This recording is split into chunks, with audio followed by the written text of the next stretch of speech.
We're at our church in Atlanta. And then Thursday, Friday, Saturday is when we're doing concerts. And that's why we don't do as many concerts so far away from home. So it's good when we can finally be with you guys. But any song you've ever heard from Crowns, before it was a song, it was a Bible study for teenagers. That's how this all started. And it's still how this all started. So even the picture of the tree, Thrive, is just the name of our Wednesday night Bible study for teenagers. And I'm trying to draw a picture for believers of this tree planted by streams of water. Yeah? I took my kids on a mission trip about 8 years ago down into Alabama where people really need Jesus. That was for somebody. I don't know. So anyway, and we went to a park where there was a tree called the Constitution tree, and this tree was 300 years old, yeah?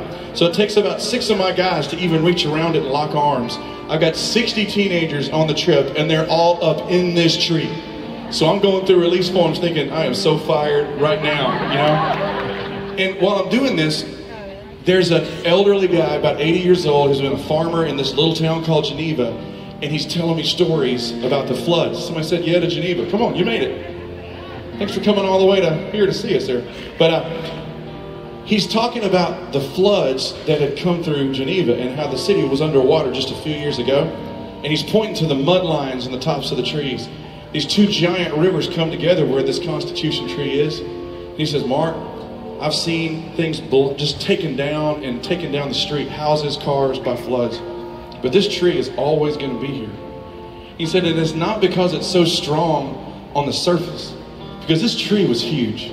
I saw limbs on this tree that were bigger than any tree that I'd ever seen before. So big they came down and touched the ground and went back up.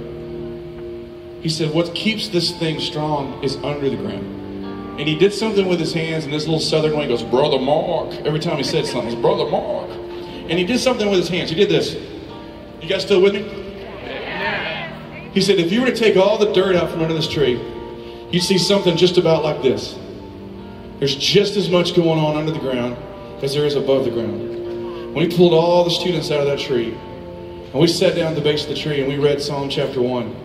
Blessed is the man who doesn't walk in the counsel of the wicked, or stand in the way of sinners, or sit in the seat of scoffers, but his delight is in the law of the Lord. And on it he meditates day and night. He's like a tree planted by streams of water. He yields fruit in its season, and everything he does prospers. When you look at church, you don't always see that. And that's why my students are often confused. Because you don't see many people like this. You see people kind of like this, yeah? Some people are just all roots. They know all the rules, man. They know them all, and they want you to know them too, right? They know all the verses and everything everybody believes. They know what's wrong with all the other preachers. But there's nothing to them. There's no love to them. And love without truth is a waste of time. People just trip over it. But then you see some people who are just limbs. They're just going and doing awesome and serving and feeding and clothing. And they just want to love everybody. Just love, love, love, right? But because they don't have their roots in their faith, they're trying to get their strength from the good things they do, which is a very dangerous way to live.